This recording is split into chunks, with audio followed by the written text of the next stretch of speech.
taas ng puno.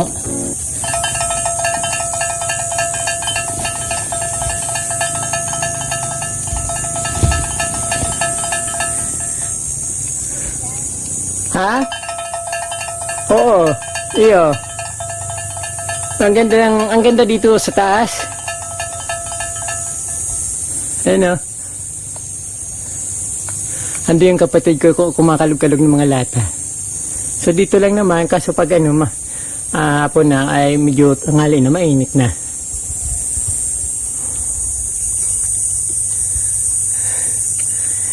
Ito ang bahay ni Certified From D, napakahirap dito.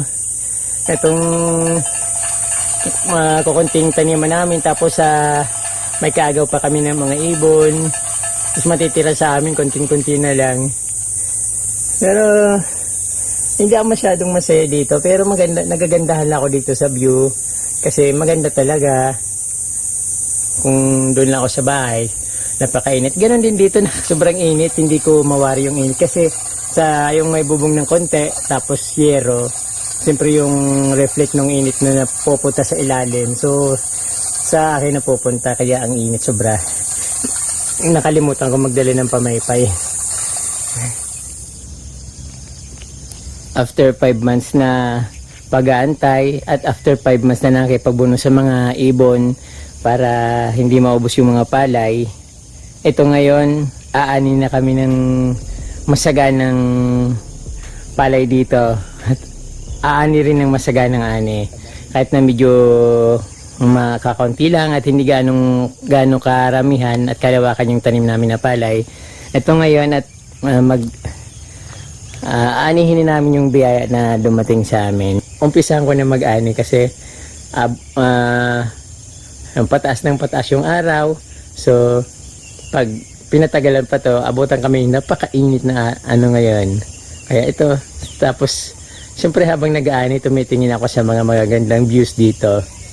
Napakaganda ng view dito at yung kitang-kita yung nature, nasa ibabaw ako ng nature, napakaganda at yung kitang-kita ko yung mga views sa baba, tapos meron pang konting fog na parang ano tawag doon, yung sea of cloud, yun yung tinatawag dito sa bandang baba.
Tsaga lang para may anihin, ganun talaga.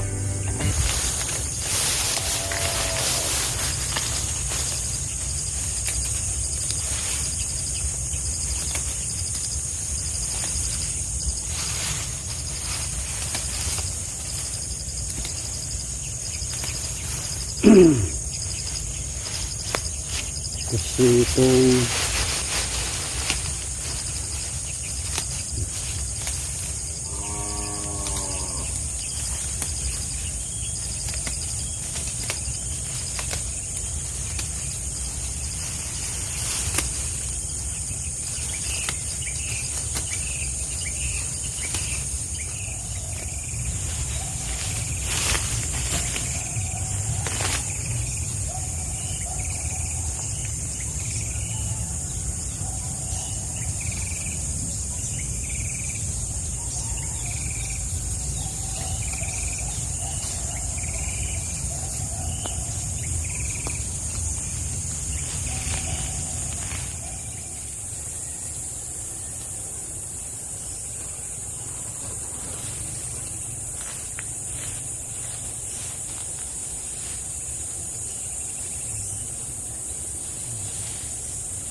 mainit na.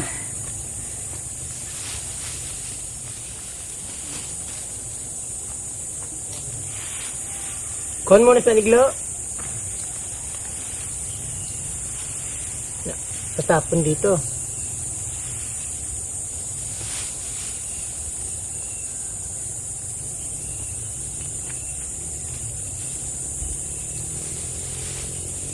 Oh, ano ba yan? Urula.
amore